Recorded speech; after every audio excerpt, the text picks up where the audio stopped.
how we can use these paper discs as a diagnostic tool. He has some very good funding from all kind of agencies, scientific agencies, so that how we can detect whether it is related to the pregnancy kits, whether it is related to the disease pathogenesis, whether it is a cancer diagnosis, but very simple and economic the paper strips, right? So these are 4 or 5 speakers which normally going to reach our knowledge today in this event of International Microorganism Day. And I hope the first expert, Dr. Presh Sharma from NIAB, is going to join us very shortly. He's already initiated the proceedings. For him to join around 10:20, and then we will start the proceedings. I appreciate all the students that we have a full strength, and it seems very good that even speaker the moderator have wait for some for space that he should join this event, right?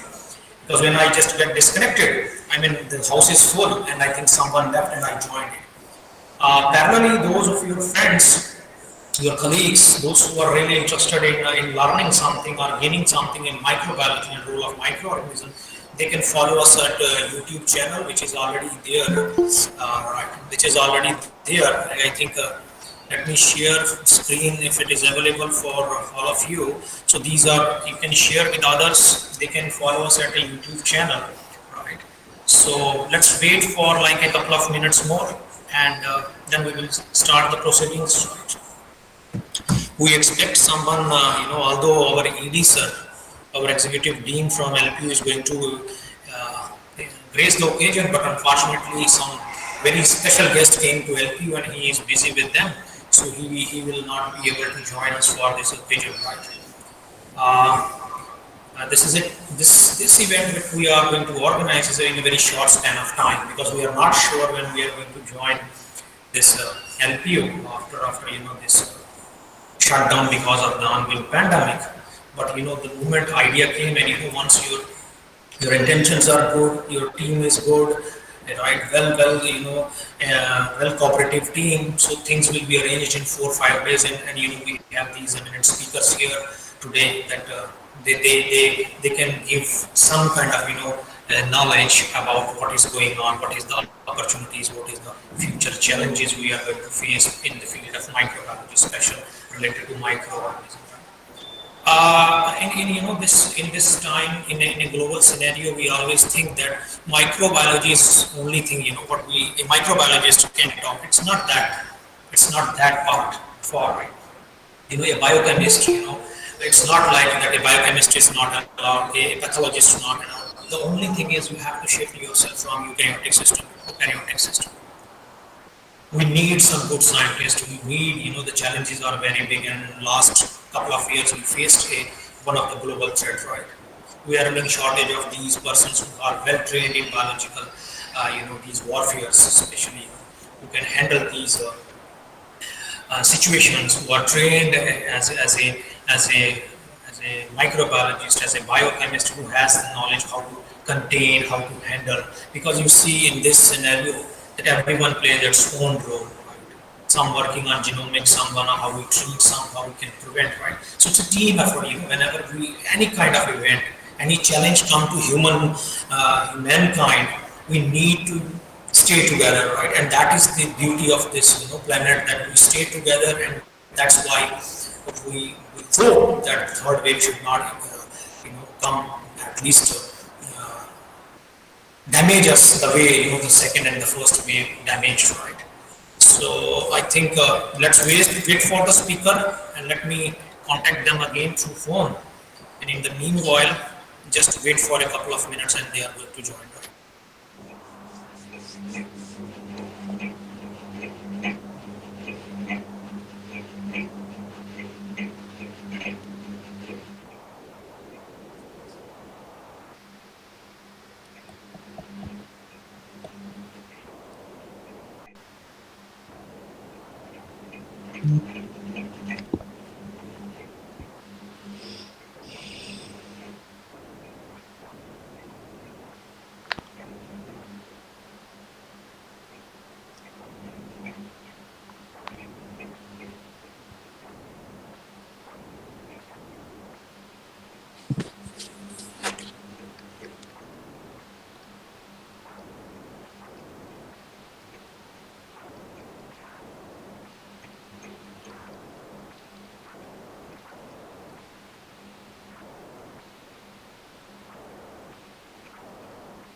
Yeah, I just have a few words with the speaker. He is going to join. I think he's already probably maybe joining. Or let me see.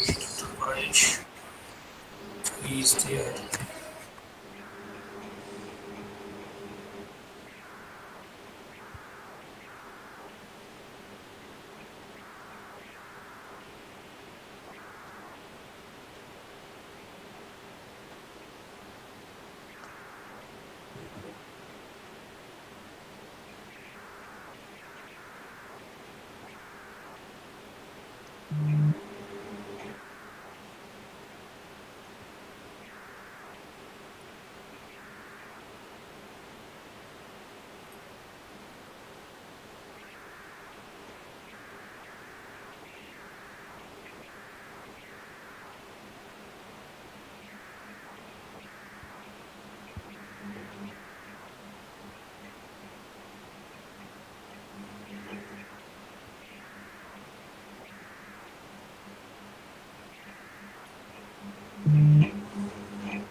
Good afternoon.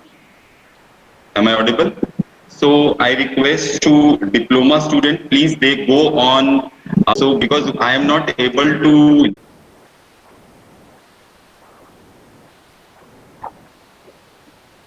Is it coming?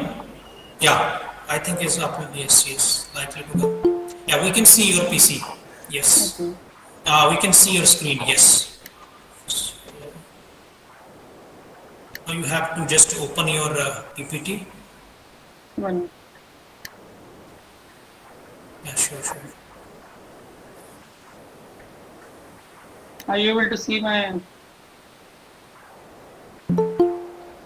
Are you able to see my presentation? Not yet. Maybe it's taking time. No, no, not yet.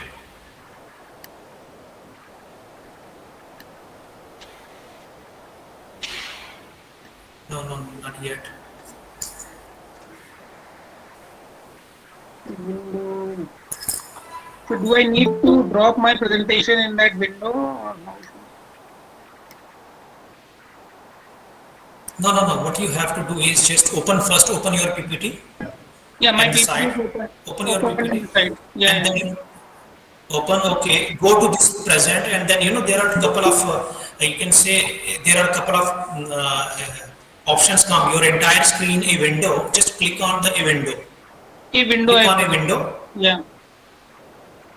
and then there is a small pop-up come up. You have to make sure that you just share. Then you have to go to share. Yes. But there that your meeting is coming. So I have to just share that. No, no, no. Share, share, and now go. Now you go to your PPT. Open your PPT. It's already opened back of my computer. It's not coming. Yeah. Okay, I can see. Yes, it's fine. Yeah. Now go to full screen. Yes, it's perfectly fine. Go to full screen. But this is Yeah, this is like a is going like okay, it's a PDF. no, I don't want to Okay. do this PDF. I have my presentation open in my computer. So that was, attached to a mail. No, no, no. You have to first. I think you have to download that and then put it in a win like your No, it is PC. there it is on my PC. And I can Okay, let me see that. give me 1 second.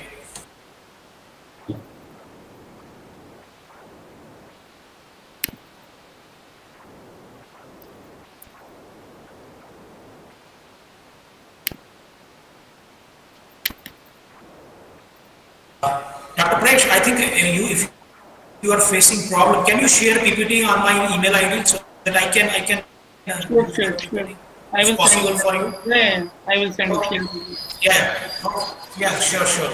One So minute. in like a quick time, yes. Yes.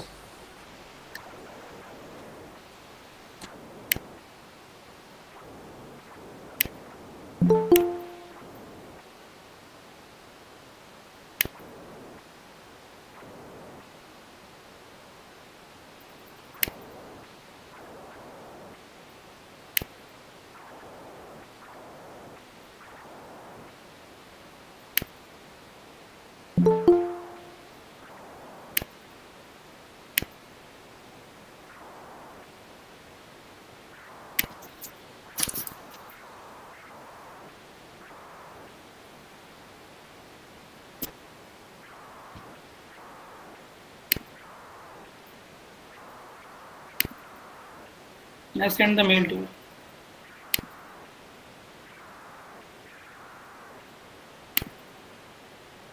I've shared the PPT with you.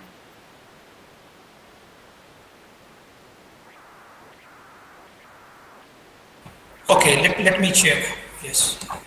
Yeah, it's here, it's there. Yes. Dr. Presh, you can stop presenting. Yeah. Thank you, sir.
Yeah, it's taking time. It's coming out, but it's taking time. I think, It's a huge file. yeah, looks like that way. Yeah, because it's still, speed is very good. But still, it's like, anyways.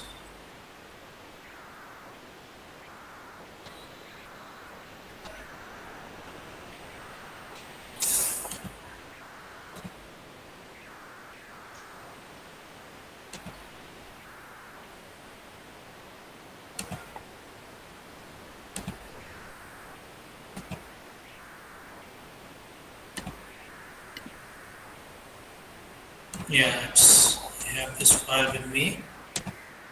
Okay. Okay, now let me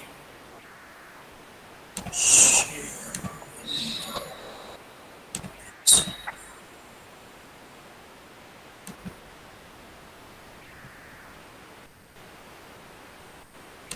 Is it visible to all? Yes. Is visible to all? Yes, sir. Yes, sir. Yes, sir. Yes, sir. It's visible.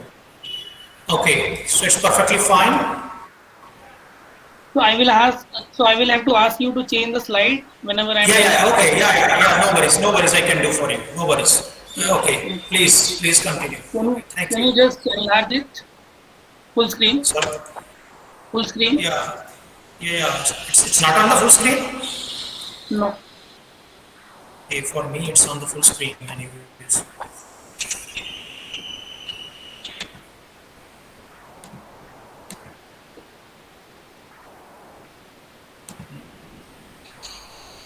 From my side, it's on the full screen. Now is it on full screen?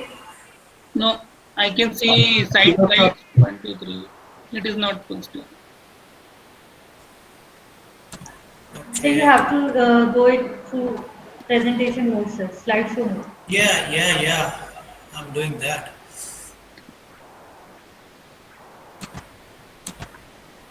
I mean that from my side I can see it's like a complete screen. In my PC I can see the complete screen.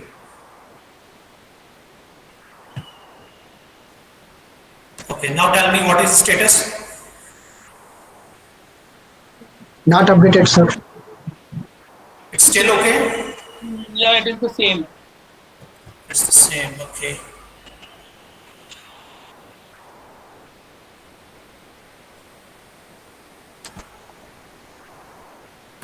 From my side, it's like completely slideshow, yeah.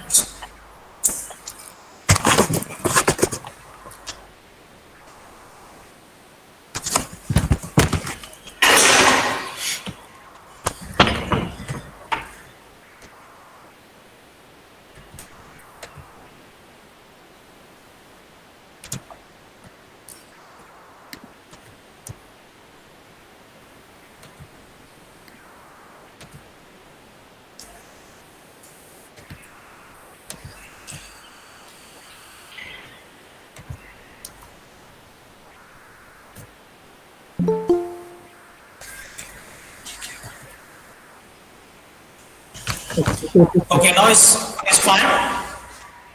Yes. Hello. Yes. Okay. Okay. Thank you, Dr. Okay, Sandeep. sir. Okay, Dr. Krish. Yeah. Thank you, Dr. Sandeep, for the kind introduction, and my warm wishes on behalf of NIAB, which is in Hyderabad, and myself. And I want to convey my heartful gratitude to the LP University and Dr. Sandeep Sharma for invitation to attend the symposium and providing the opportunity to present my research.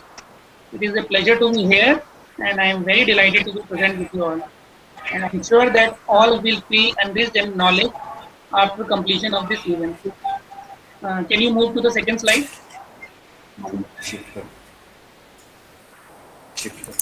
Yeah, perfectly fine.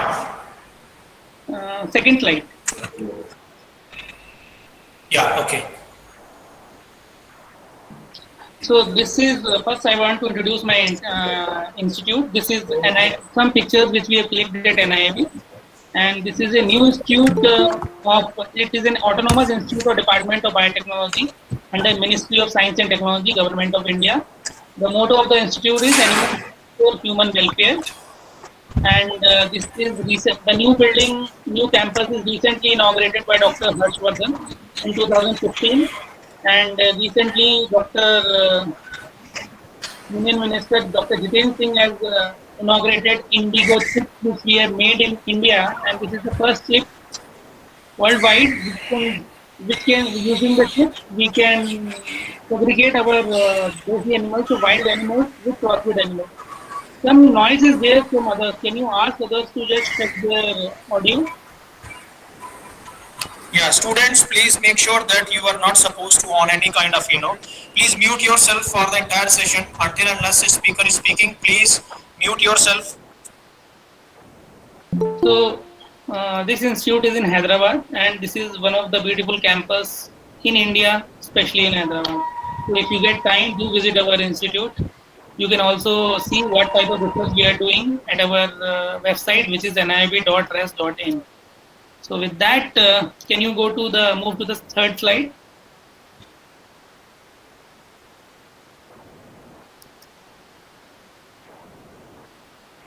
Third slide, please. Yes, sir. Yes, sir.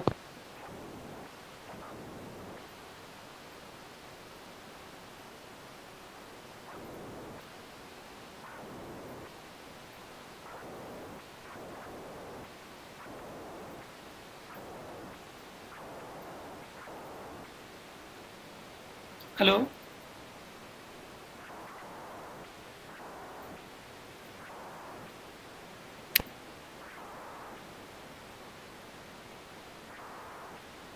Hello. Hello. Sir left the meeting, sir.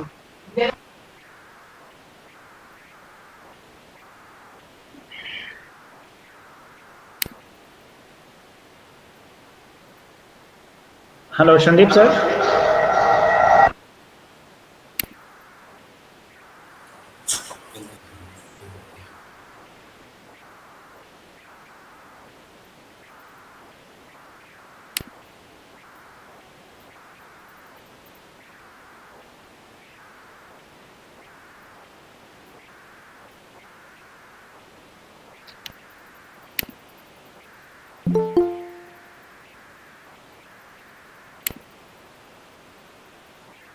Sandeep sir has joined. Please ask him again to present the presentation.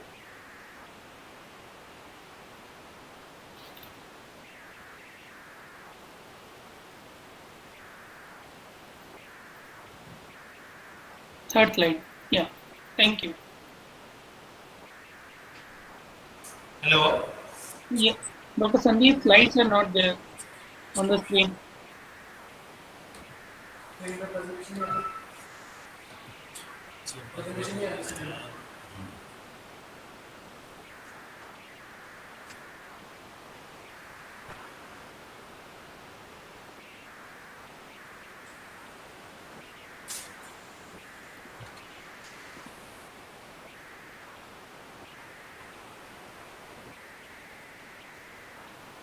Hello. Am I audible? Yes.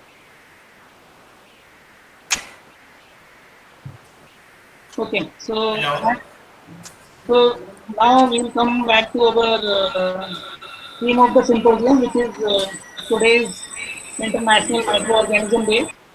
So we'll talk about, basically there are 4 types of pathogens: virus, bacteria, fungi, and protozoa.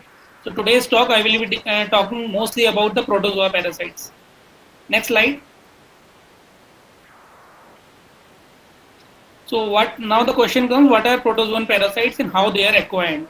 So all protozoan parasites are single-celled organisms. They occupy a remarkably wide variety of habitats and perform numerous ecosystem services.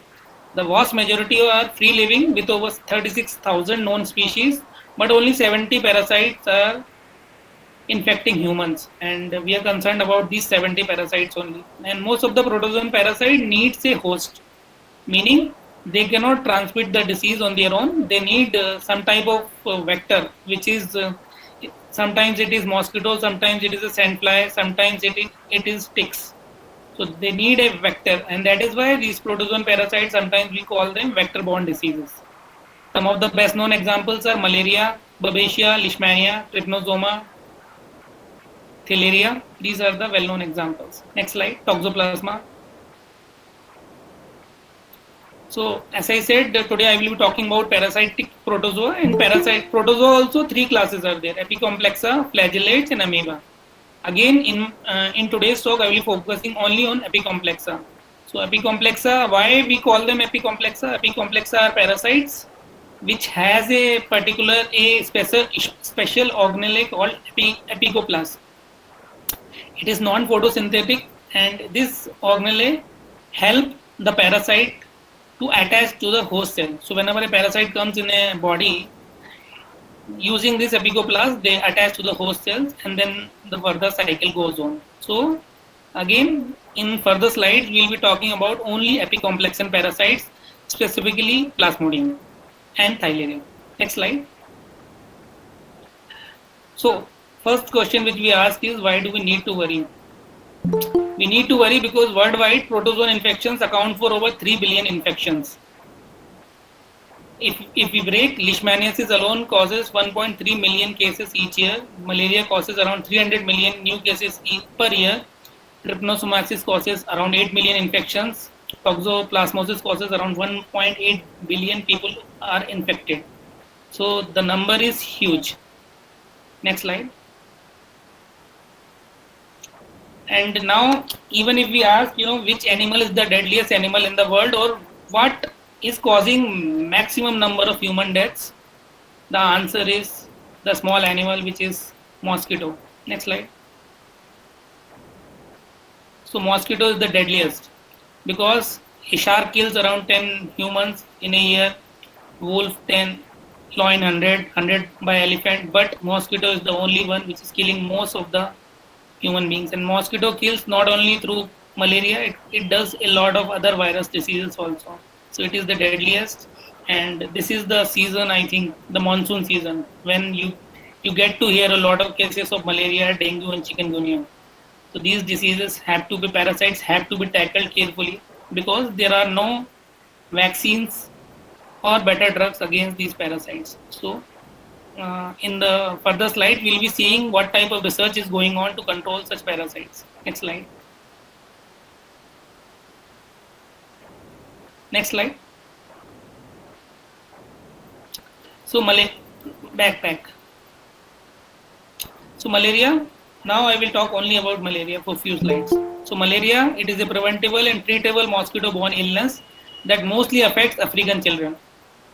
The global burden is 3.2 billion people are at risk. Every year, 500,000 people die because of malaria, and the malarial transmission is because of single mosquito, Anopheles mosquito, and that too female Anopheles mosquito. And 1 million insecticide treated net distributed in Africa, leading to 68% of under 5 sleeping. So mostly deaths are in pregnant women and under 5 age children. Next. I think this will not play, so you can go to the next slide. If this video can be played, please play this. Yeah. So now you can see this is a very good video. I think one of the best video where in a simple 4 minutes video you can see how a malaria parasite comes inside the human body.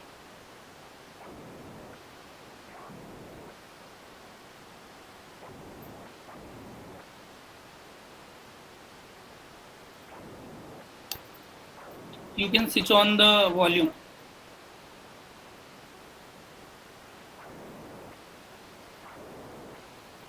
Yeah.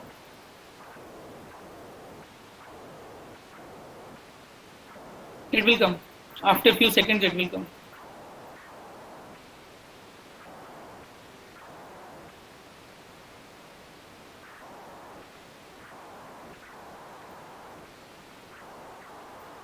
In the field of malaria, this video is used often to teach students, new researchers, what type of cell cycle is formed by the malaria parasites. So here even if the voice is not there, you can see the mosquitoes there in the picture. Mosquito comes, sits in the body of a human, and this mosquito is Anopheles mosquito, female Anopheles. This is going to bite the human, and it is going to suck the blood.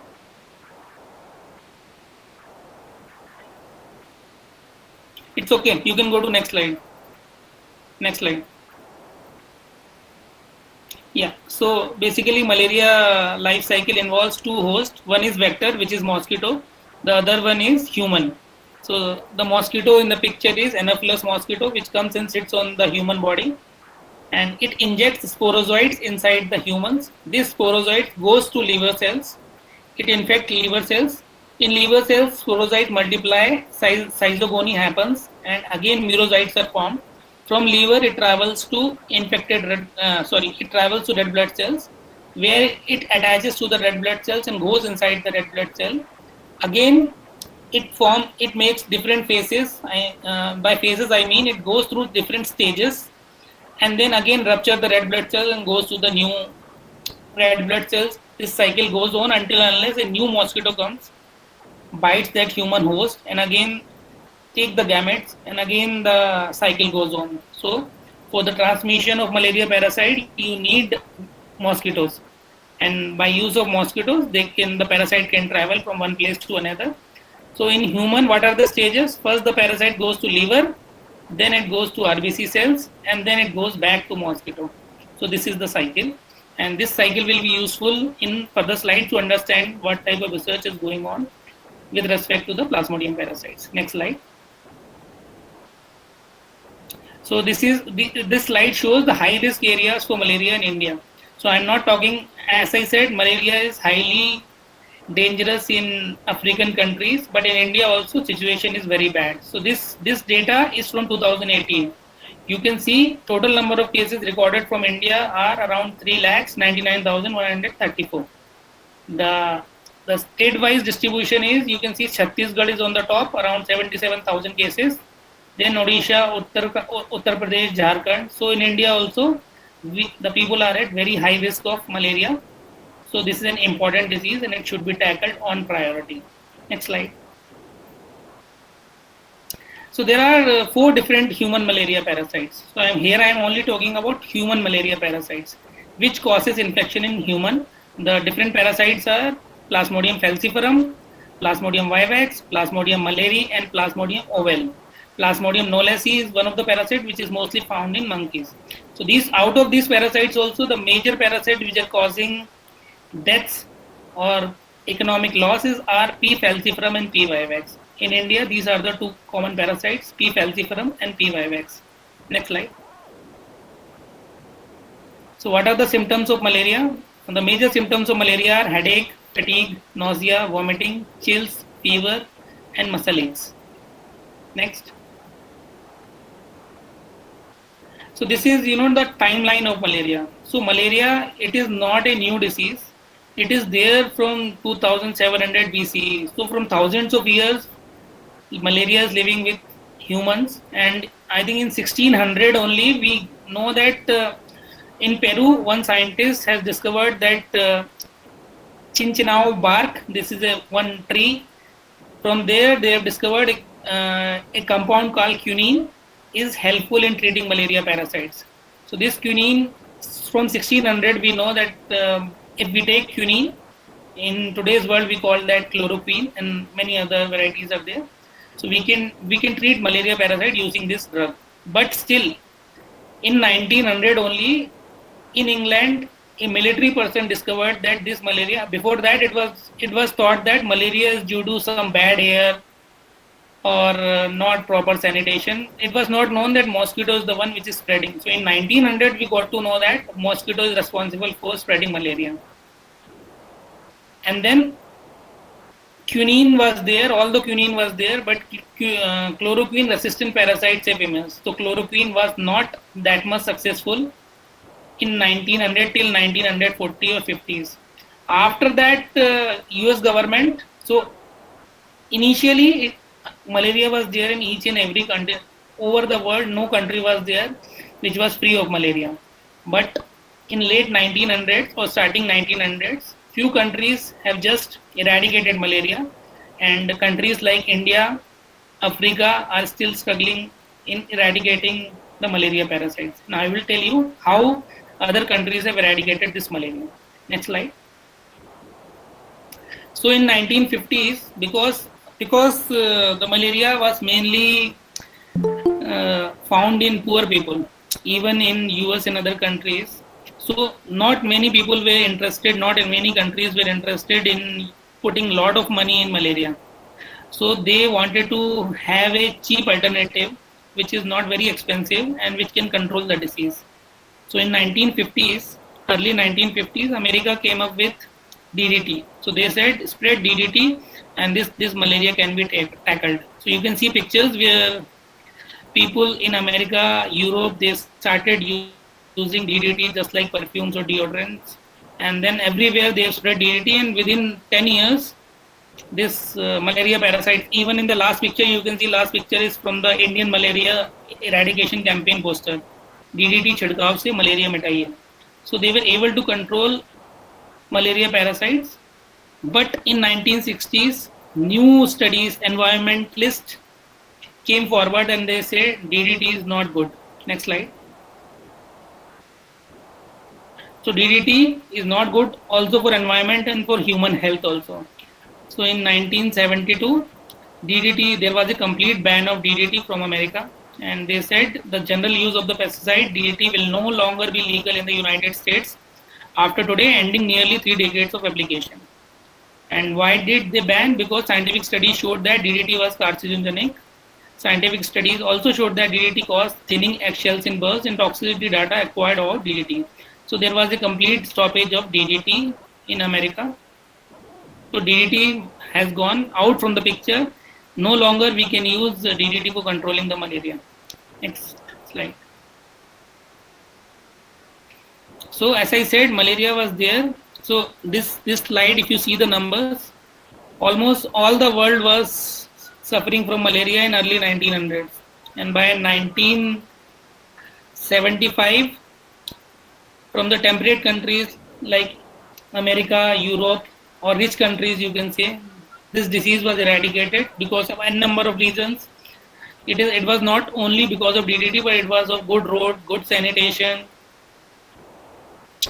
good health, hygiene. Because of these reasons, this was eradicated.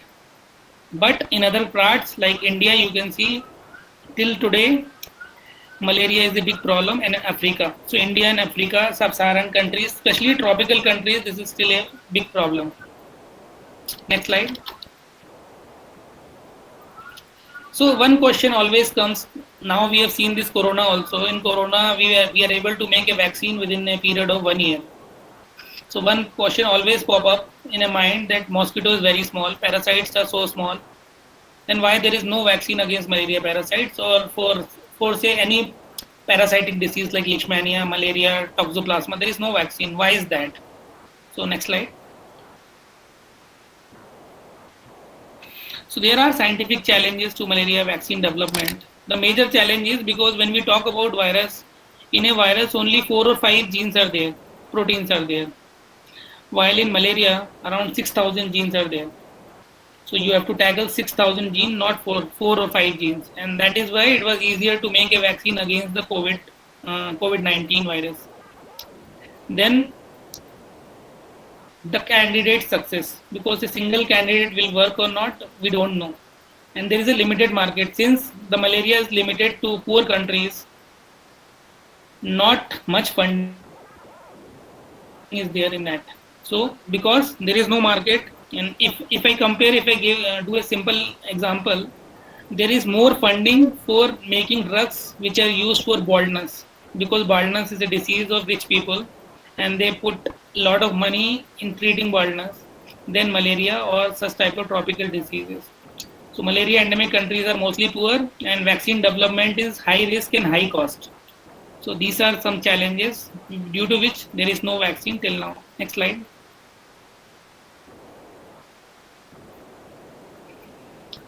So as I said, many challenges are there. Although there has been major recent progress in malaria vaccine development, substantial challenges remain for efficacious and durable vaccines against Plasmodium falciparum and Plasmodium vivax malaria.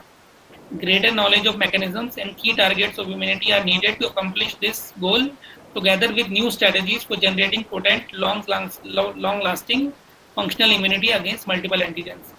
Implementation considerations in endemic areas will ultimately affect vaccine effectiveness, so innovations to simplify and enhance delivery are also needed.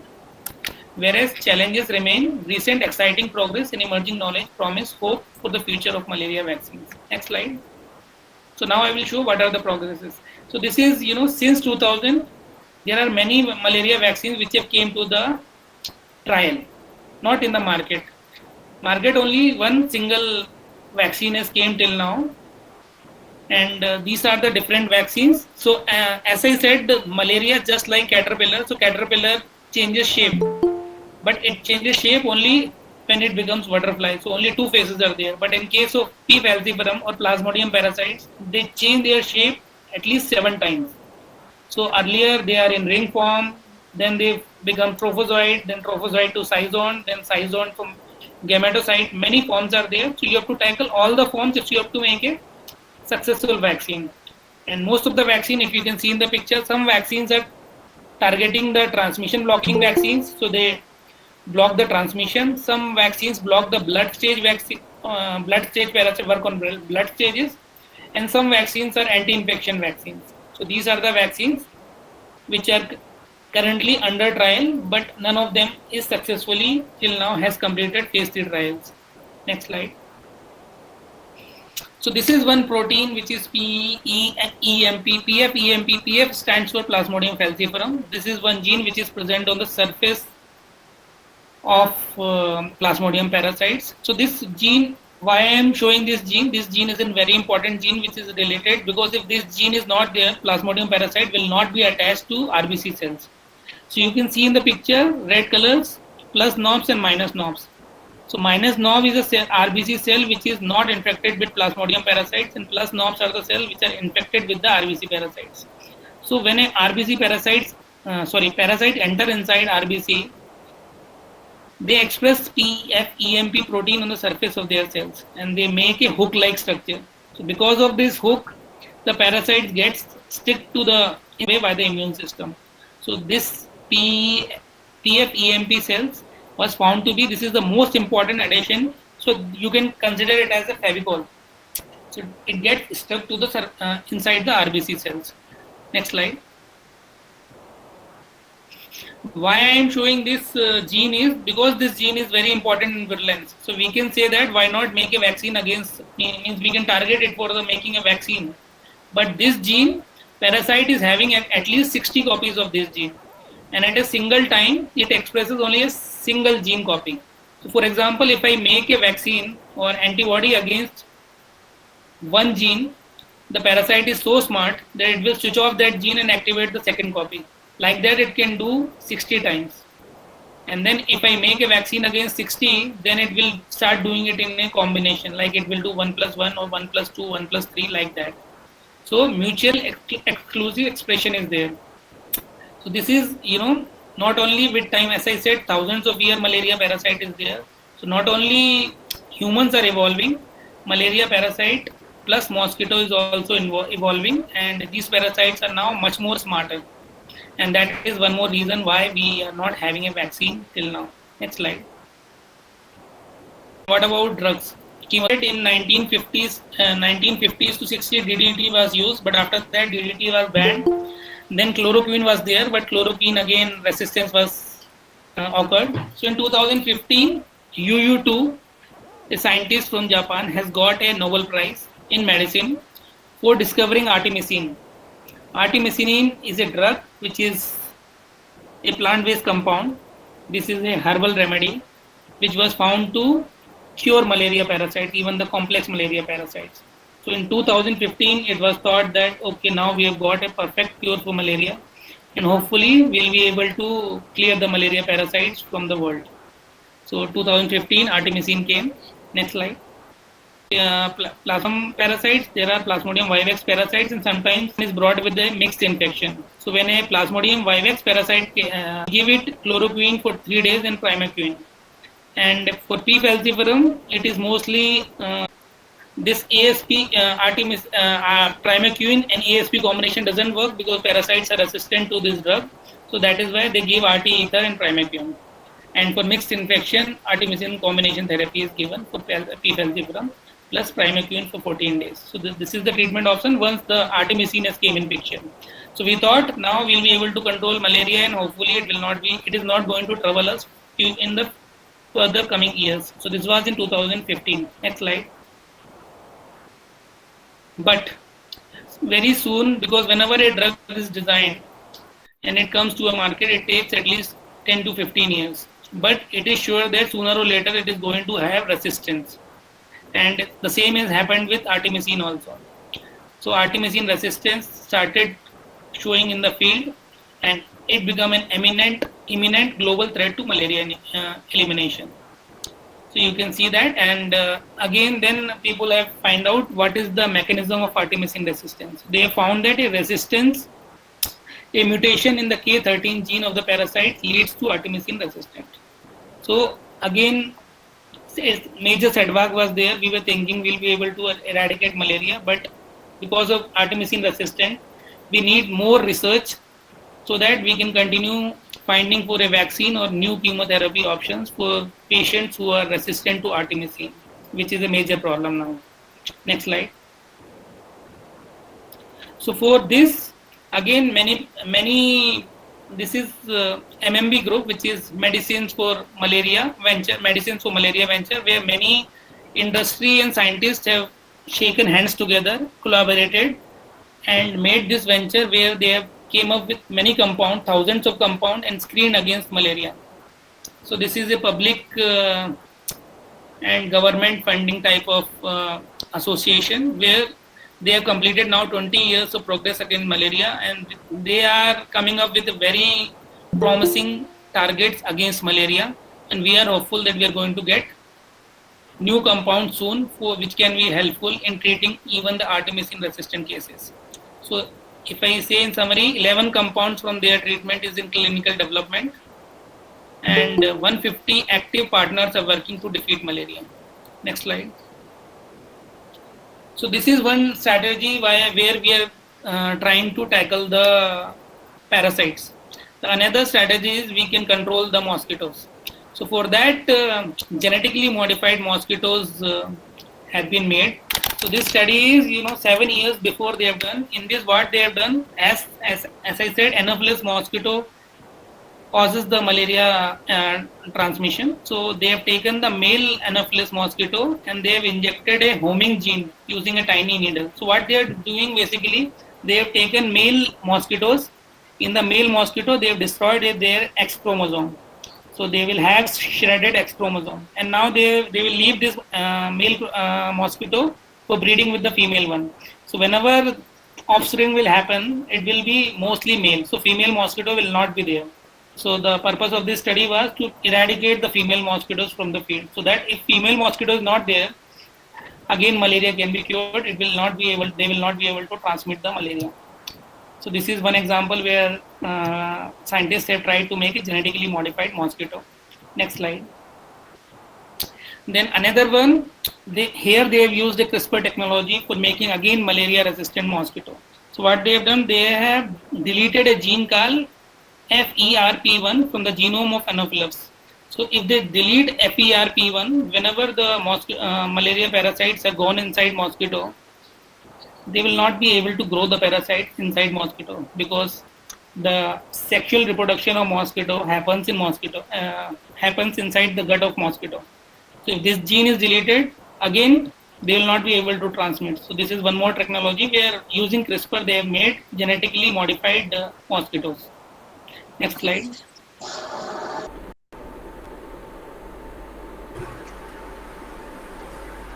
Break, just break. 10 minutes break.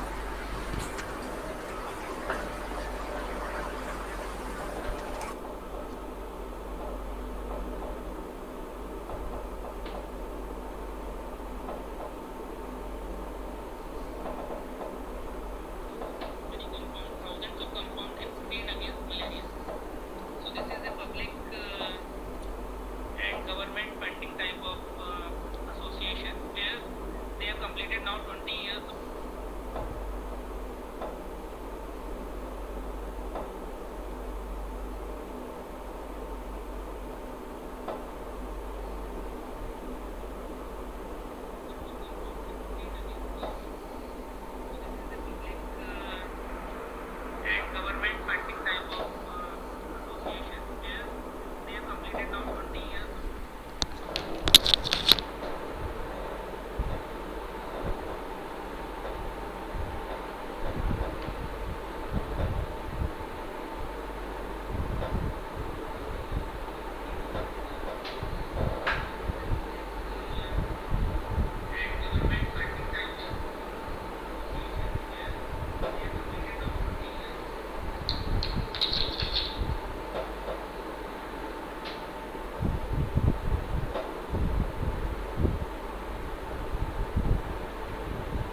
Hello,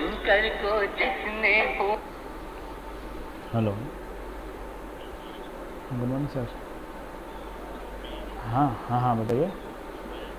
मैं तो इधर आ गया sir, 38 block में transfer मेरी हो गई इधर।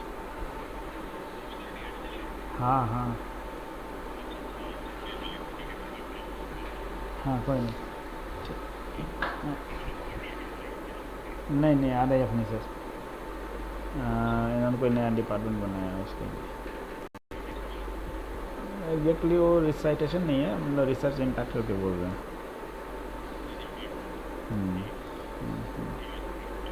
Okay ठीक है।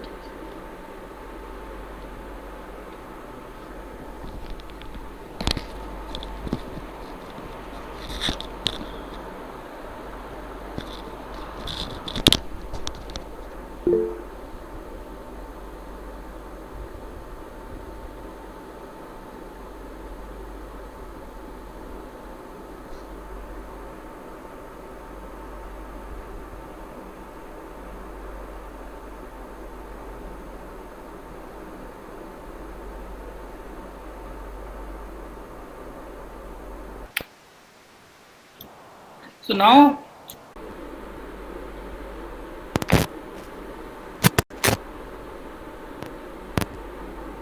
so that she can join us for the event, right?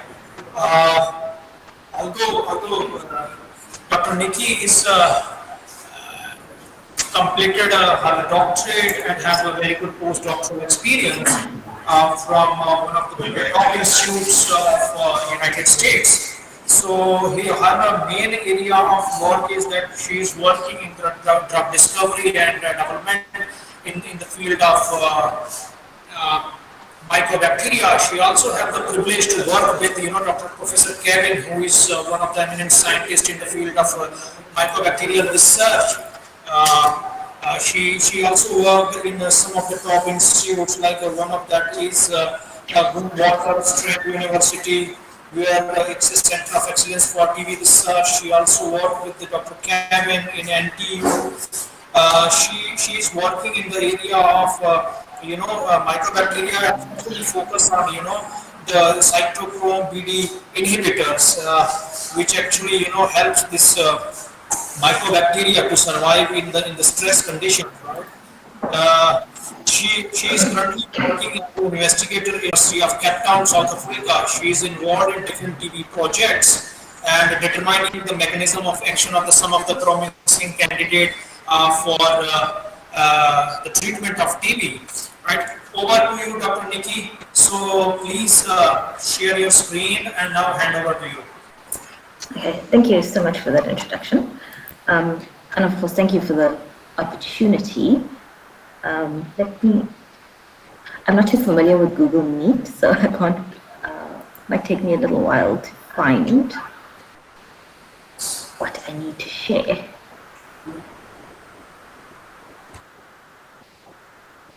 Can you see the PowerPoint? Not yet.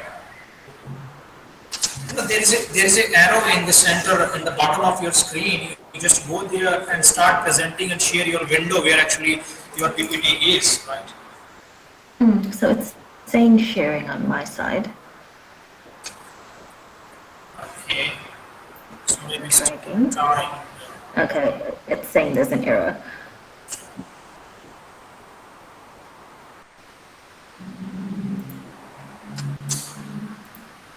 Okay. Is it working now? No, not yet. It's coming out. It's up. Yeah. We can see now. You go to full screen, make it full screen, and start the proceedings, please. Okay. Okay, I've made it full screen on my side. Okay. But it's not yet shown to us. Wait a minute.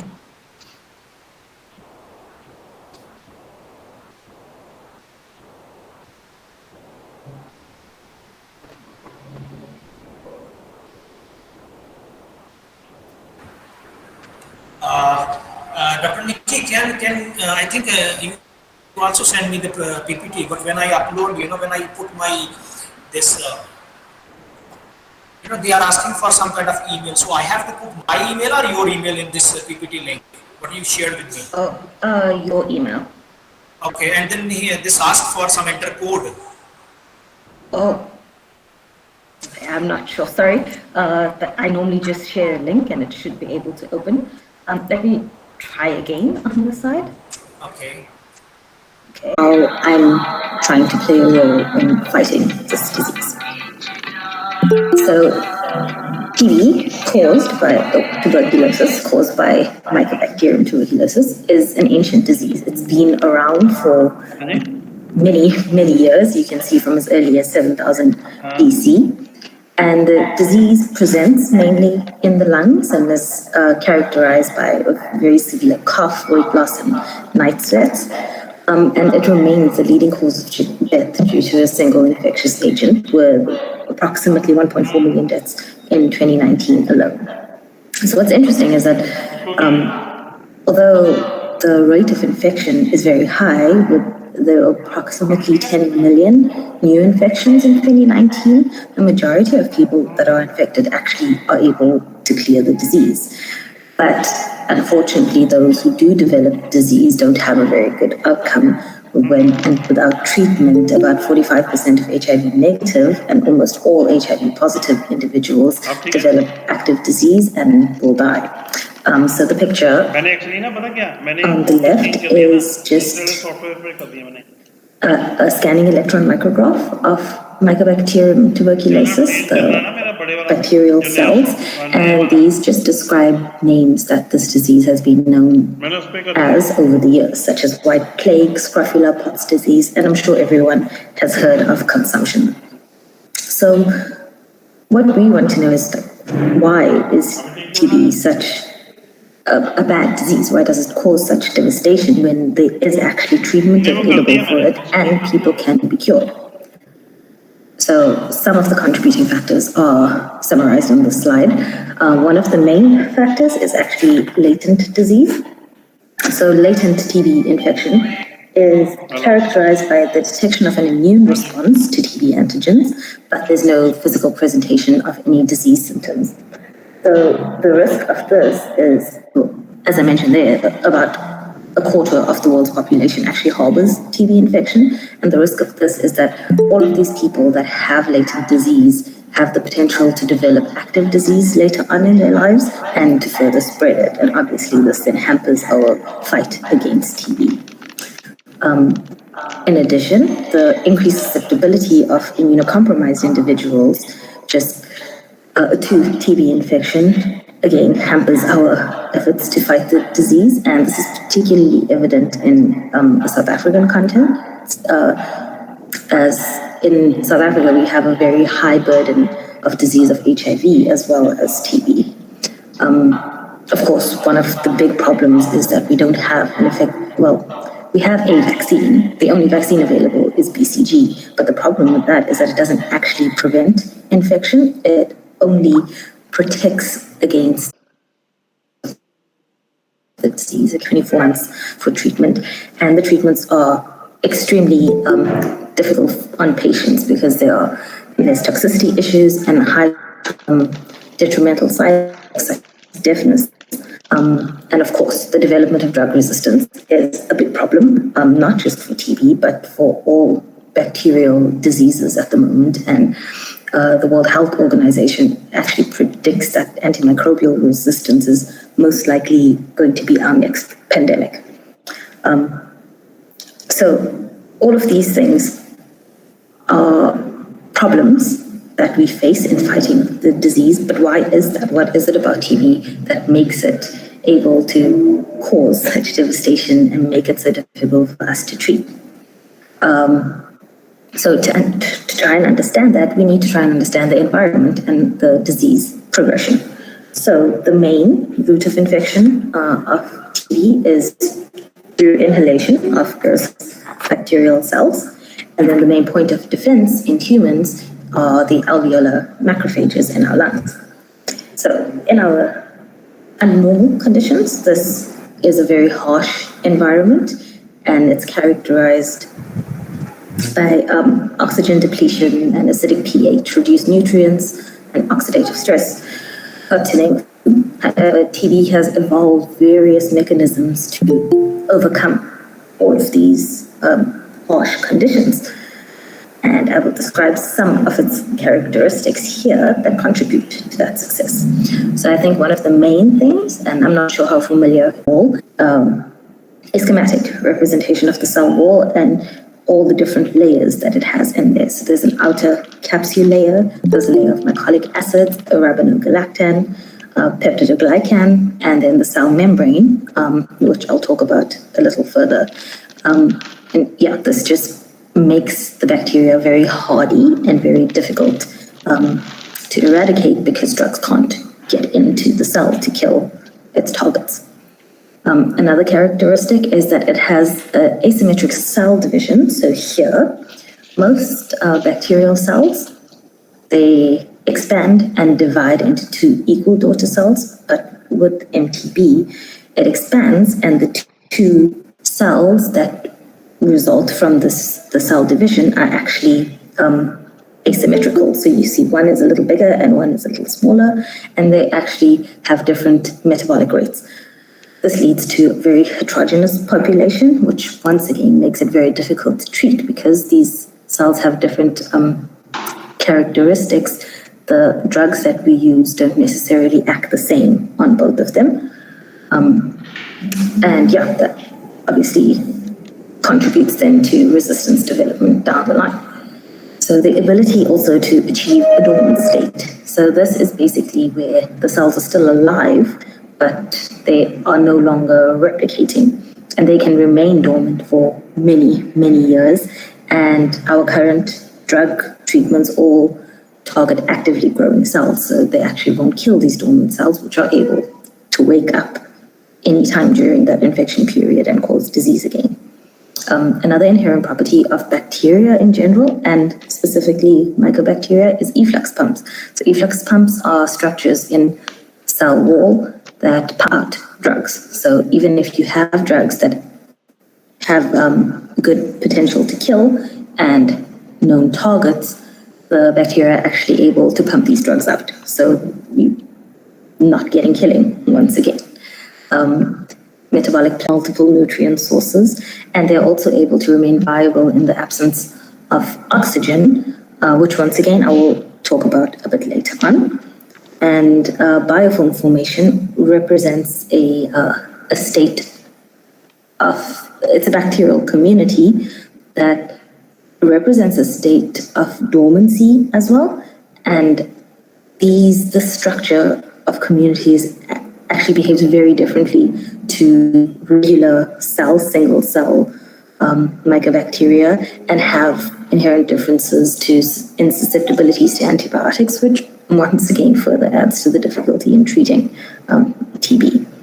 So although all of these characteristics make the organism very evolved and sound very dangerous, all of these characteristics also represent a point of vulnerability that we could potentially target to try and weaken the organism and hopefully win a battle against it.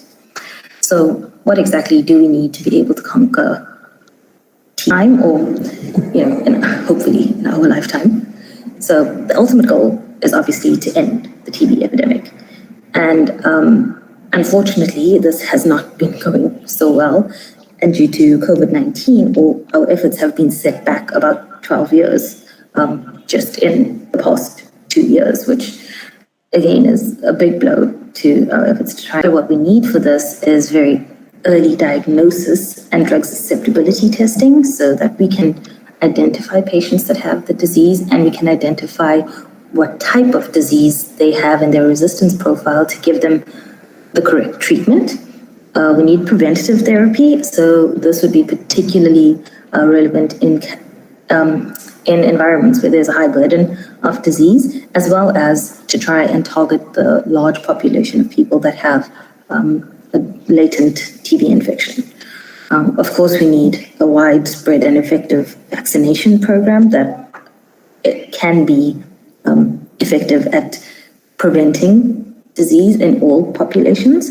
And of course, we need the treatment of all people with TB. It has been it's thought that TB is restricted to lower economic populations. And so there isn't enough investment from governments for the treatment and access to its patients. And we need the development of innovative strategy to achieve these goals. And this is where people like myself and you come in, because the only way we can do that is by doing biomedical TB research. So I would like to share a bit of my research journey, how the work I have done has been trying to contribute to the biomedical research that could possibly help in fighting the TB epidemic. So my research has focused on the basic biology of Mycobacterium tuberculosis and particularly different areas of its metabolism, with the hopes of identifying vulnerable pathways or targets that could later be developed for drugs.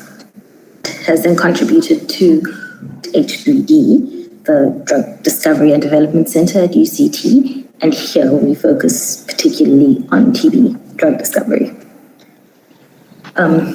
So I'll tell you a little bit of each of my stories, essentially on my research. And the first one I'll be focusing on is a cofactor biosynthesis pathway, and the cofactor is known as MOCO. So this MOCO cofactor is actually a cofactor that's essential for various enzymes in Mycobacterium tuberculosis. And many of those enzymes have actually been implicated in the virulence and pathogenesis of TB.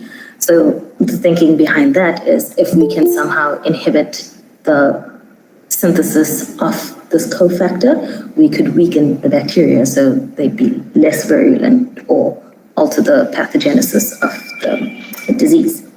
So the biosynthetic pathway one of the steps of the biosynthetic pathway is shown here, the pathway. In MTB, there's non-GHI and non-GHI, which is important under low oxygen conditions. I'll describe that further a little later on. But when you compare it to Mycobacterium GHI is additional called NAR-B,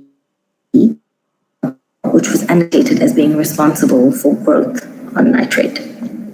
And once again, using the growth readout assay as before, we knocked out these genes, and we hypothesized that when we knock it out, the organism would no longer be able to grow in the presence of nitrate as the sole nitrogen source. But this wasn't the case, as you see here. All of the strains are able to grow. This one was just our control strain, which we know isn't able. So perhaps they're able to grow, but they might not be able to use nitrate. So what we did to investigate that is using a essentially detects a reduction of nitrate to nitrite. When nitrite is present, you get a pink visual. And we quantify this, and we see here actually no differences in the ability of any of these mutant strains to use nitrate. And this then stumped us because we have these genes annotated. So what is it exactly in this organism that's facilitating the ability to use nitrate? And to investigate that a little further.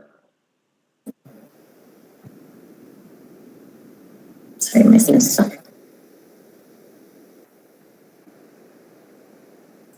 Then investigate a little further. We did some bioinformatic analysis, and the table shows all of the genes that share homology and different units. Nitrate. Interestingly, one of them was the annotated gene, which basically means that once was there, that there was thought to be a mutation in it that makes it inactive. What we did was some sequencing And we showed that there actually isn't a mutation, so the gene is most likely active. And we did some expression analysis and showed that the gene is, and then emphasized that is nitrate reduction. Investigate that. We then, once again, made multiple mutants where these genes are knocked out. So MC squared is your wild type strain. These that have the delta sign are strains where these genes are knocked out. And basically what we show here is that when we knock out this 4-2 or 6 gene, no growth under these conditions. So that is the gene that is responsible for nitrate stigmatics. And this is just measuring the use of Bacterium tuberculosis is an obligate pathogen, so it needs to be propagated in its host. And then the last story of my previous research is about the electron transport chain. So the electron transport chain is located in the cell membrane, and it involves the movement of electrons through the chain via several enzymes and pumping of protons across the membrane. And this then leads to the generation of proton motor force, which powers the ATP synthase enzyme to produce energy in the form of ATP.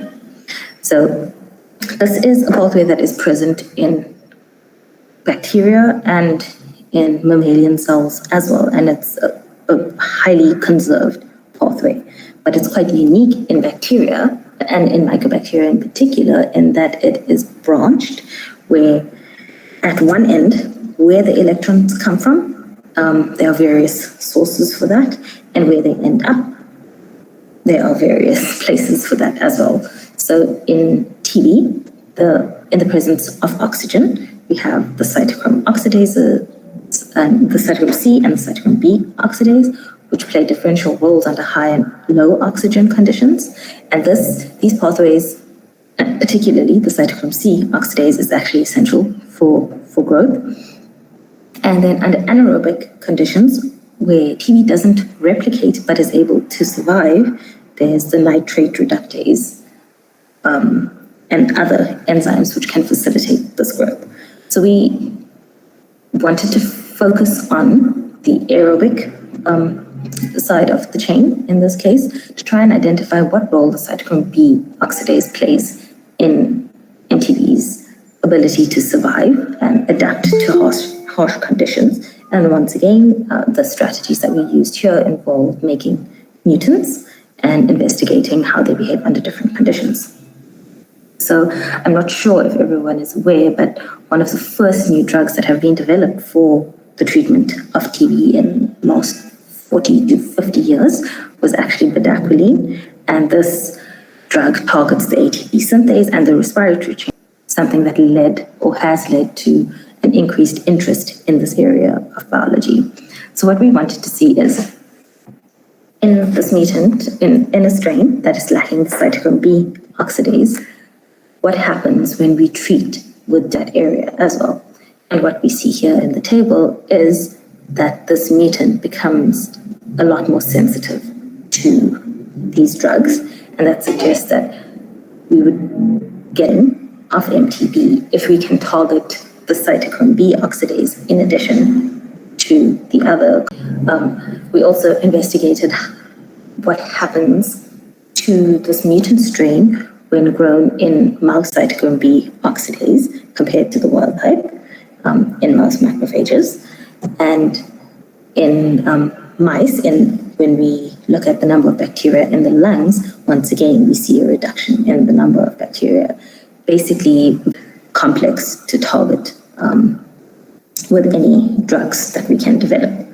So all of this research and the skills that I gained during the time doing this research has led me to where I am now, which is, as I've mentioned, H3D, the Drug Discovery and Development Center that is based at the University of Town. And now I'd just like to tell you a little about what we do at H3. In a nutshell, what we want to achieve and what we do is identify compounds that kill MTB, and we work out how they do it. So myself as a TB biologist, I should mention our team is actually also there's a unit for the drug metabolism and pharmacokinetic studies as well. So we all work together to try and achieve the goal of developing part of drug development for TB because of the widespread resistance that exists to current drugs. So we need to find drugs that target something that isn't currently being targeted in the clinic and for which resistance already exists. In addition, we inform on the doses that need to be used in the pharmacokinetic studies and animal model efficacy studies. Of course, inherently, we need to know how much of a compound is needed to kill TB before they can move on to the higher level studies. And TB is actually a disease that is treated with a combination of drugs. So whatever drug we develop is going to need to be able to be incorporated into a multi-drug regimen. So one of the things we need to investigate is any possible drug interactions, and our work provides preliminary information on any possible interactions from an activity point of view. So our basic assays that we perform at the moment would be a minimum inhibitory concentration assay. So this essentially is to identify the concentration of a compound at which we get inhibition of mycobacterial growth. So to quantify this, we use a dye, a fluorescent dye, which is called rosazurin, and the reduction of rosazurin results in a color change from blue to pink, and pink means that cells are alive, blue means that cells are dead. So what we do during our standard screening procedure is we set up an assay plate. This is an example where we've got a concentration range of each of our compounds. So this row would be compound 1, that's compound 2, and the concentration is decreasing down this way, as you can see, from 125 micromolar to 0.24 micromolar. And this is essentially where all of our screening starts. And when we identify compounds in this assay that are able to inhibit growth, so you see for compound 1, for instance, between 1.95 and 3.9 micromolar, you get inhibition of mycobacterial growth. So this is inhibition of growth, but we don't actually know if it's killing mycobacteria. And to do that, we perform a different assay, which is referred to as a time kill assay or the minimum bactericidal concentration. And in this case, the difference is that we actually quantify the amount of living cells that are still left by plating this onto solid media. A picture of a plate with TB colonies on it is shown here. So the white are the TB colonies. And how our assay is set up is that we include charcoal in our media, and this is to sequester any compound that is remaining in the suspension that we add to it, and this prevents any prolonged killing. So what this assay allows us to determine is if our compound is killing the cells and if it shows a bacteriostatic or bactericidal activity. And that basically just means that we can differentiate between whether the growth is being inhibited, which is bacteriostatic, or if the cells are being killed, which is bactericidal. And generally, bactericidal is what we would want. And then we count these colonies and we plot it in various graphs.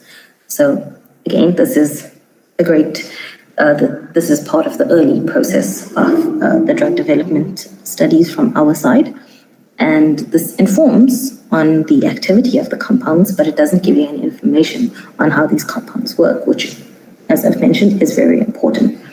And then So after we've done these studies, we then move on to secondary screening to try and identify if any of our promising compounds have a novel mechanism of action.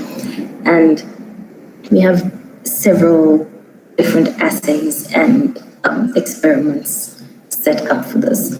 And one of them is by testing against a panel of mutant strains where we know how these strains behave, and we know that if a compound is resistant in these strains, it means that that compound targets that particular mutated enzyme. For example, DPRA1, MMPL3, and QCRB are all vulnerable targets, but they are also considered promiscuous in that there are several compounds and compound series that target the same enzyme, which is obviously something we want to avoid.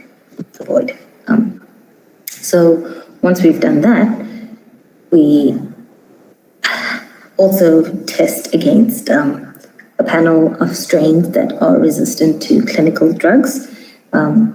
And the way that this is set up is very similar to the primary, the screening, the picture of the pink and blue plate that I showed previously. So the assay setup is the same, but the interpretation and the result that we get from it is actually different. One of the other assays that we perform to try and identify or rule out a mechanism of action is a bioluminescence reporter assay. So basically, what this involves is treating with a compound and looking for a luminescence signal. So if a compound does target, in this case, either cell wall biosynthesis or DNA damage, we would detect a luminescent signal.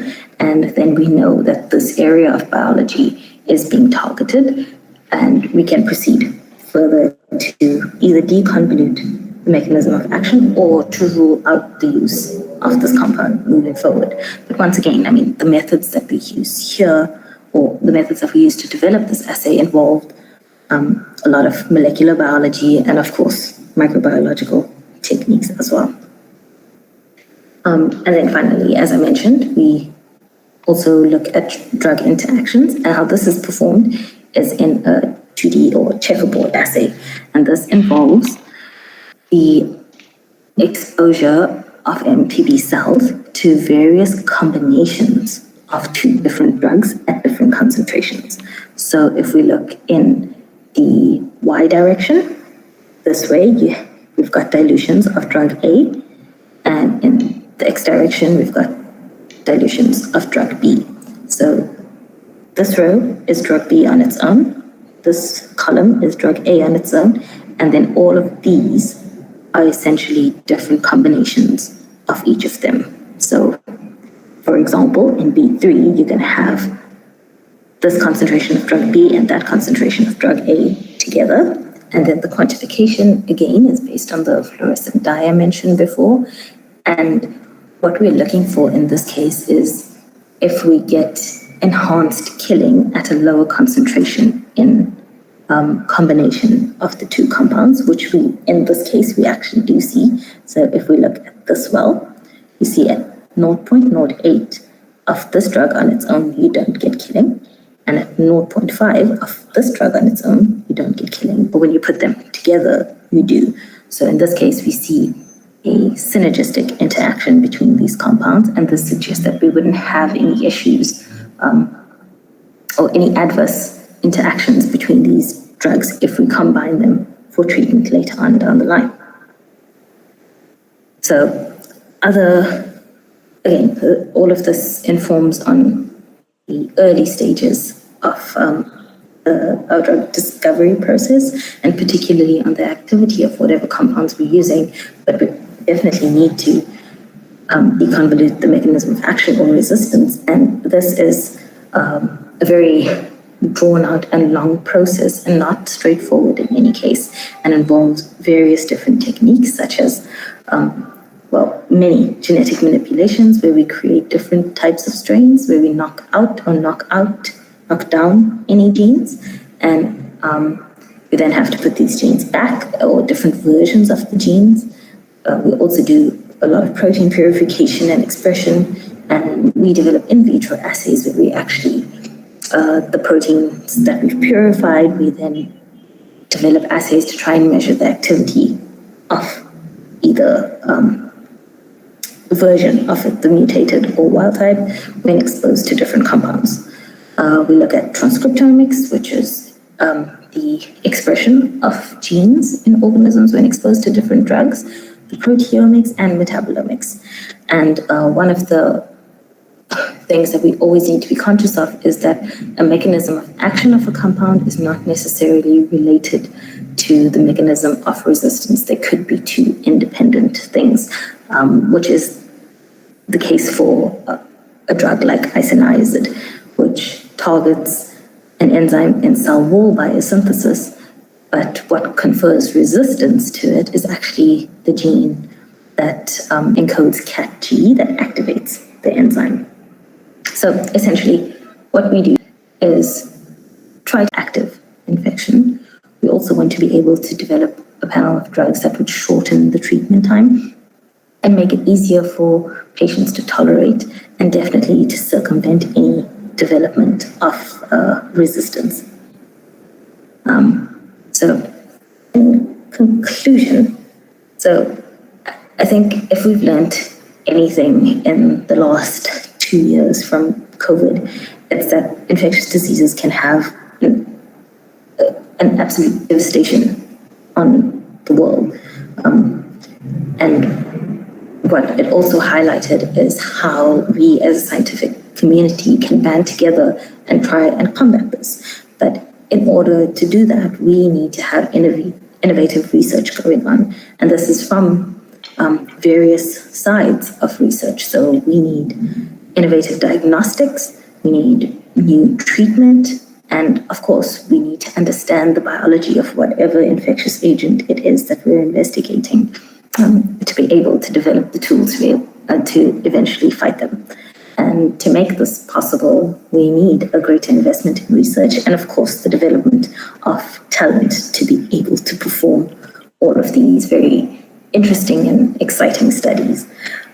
So for the students that are new to this, I hope that this sheds some light on where your work and your skill can come in and how it can be applied in the real world, essentially, because I think we in the lab sometimes get, I guess, a bit pulled away from why we're doing what we're doing, but this is it.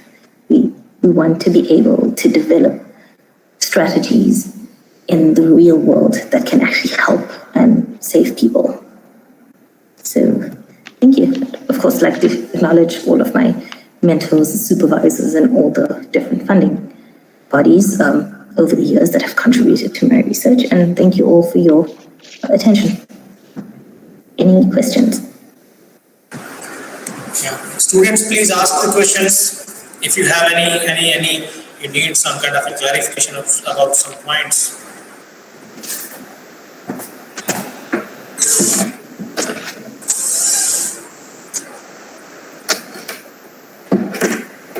I would just like to add as well, if any of you are interested in pursuing postgraduate degrees, always keep an eye out on our website because we're regularly advertising for positions for PhD and postdoctoral researchers. Yesterday, I think I saw your post. Yeah. So I think thankful to you that you spare some time from your busy schedule and you just nourish our students that how to carry out your scientific journey. So we have like a number of students who belongs to South Africa, and I definitely want that student should join anyhow your group, that how they can learn the science more deeper, and definitely they contribute whatever the possible way. On the behalf of LPU, the entire team and the organizers for this symposium, we are highly thankful, Dr. Nikki, for your wonderful talk and for your time. Thank you very much. Thank you so much.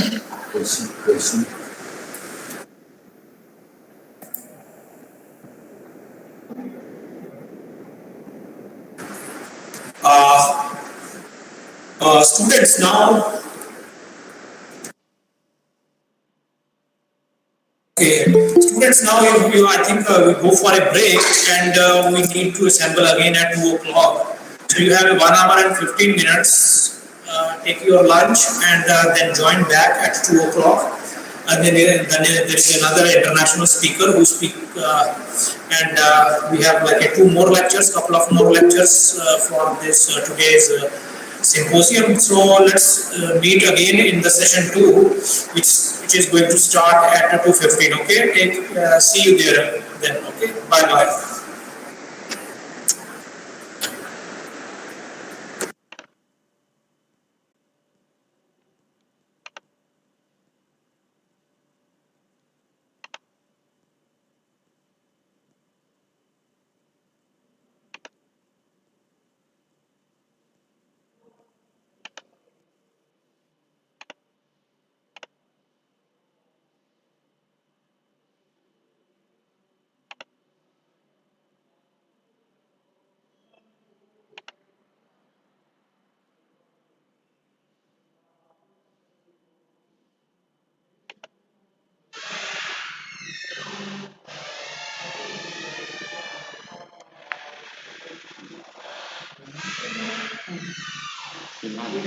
And ਕਰਨ ਲੱਗਾ ਸੀਗਾ ਉਹ ਵਿੱਚੋਂ ਦੀ ਮੈਂ ਉਧਰੋਂ live streaming ਇਧਰੋਂ ਬੰਦ ਕਰਤੀ ਤੇ ਉਹ ਚੱਲਣ ਲੱਗ ਪਿਆ ਇਹ ਬੰਦ ਹੋ ਗਿਆ ਕੋਈ ਨਹੀਂ ਇਧਰੋਂ ਕਰਦੇ ਕਰਤੀ ਹੈ ਕਰਤੀ ਛੱਡ ਆਓ ਕਰਦੇ ਨਹੀਂ ਕਰਦੇ ਪਏ ਕੋਈ ਕਰਦਾ ਪਿਆ ਅੱਛਾ ਆਪਾਂ YouTube ਵੀ ਚਲਾਣੀ ਹੈ ਅਗਲੇ ਸੈਸ਼ਨ ਠੀਕ ਹੈ ਲਾਸਟ ਜਦੋਂ ਕੋ ਠੀਕ ਹੈ ਵਧੀਆ ਸੀ ਓਕੇ ਸਰ ਹੈ ਨਾ YouTube ਤੇ ਬੱਚੇ ਨਾਮ ਕਿਹੜੇ ਕੋਲ 3 ਤੋਂ 4 ਵਾਲਾ ਨਹੀਂ ਚਲਾਉਂਗੇ ਨਾ ਸਿਰਫ 2 ਤੋਂ 3 ਵਾਲਾ ਨਹੀਂ ਚਲਾਉਣਾ 3 ਵੀ ਚਲਾਉਂਗੇ ਮੇਰਾ ਪੁਆਇੰਟ ਇਹ ਹੈਗਾ ਕਿ ਮਤਲਬ ਹੈ ਨਹੀਂ ਜੁਆਇਨ ਕਰਨਾ ਪੈਣਾ ਬੱਚੇ ਹਾਂ ਕੋਈ ਨਾ ਔਰ ਦੂਜਾ ਉਹਨੂੰ ਕੋਈ ਨਹੀਂ ਪਾ ਛੱਡਾਂਗੇ ਡਿਊ ਟੂ ਟੈਕਨੀਕਲ ਐਰਰ ਨਹੀਂ ਕੋਈ ਦੱਸਣਾ ਥੋੜੀ ਆਪਾਂ ਨੂੰ ਅਸੀਂ ਕੰਮ ਕੀਤਾ ਫਿਰ ਉਹਨਾਂ ਨੂੰ 3 ਵਜੇ ਨਹੀਂ ਚੱਲਦਾ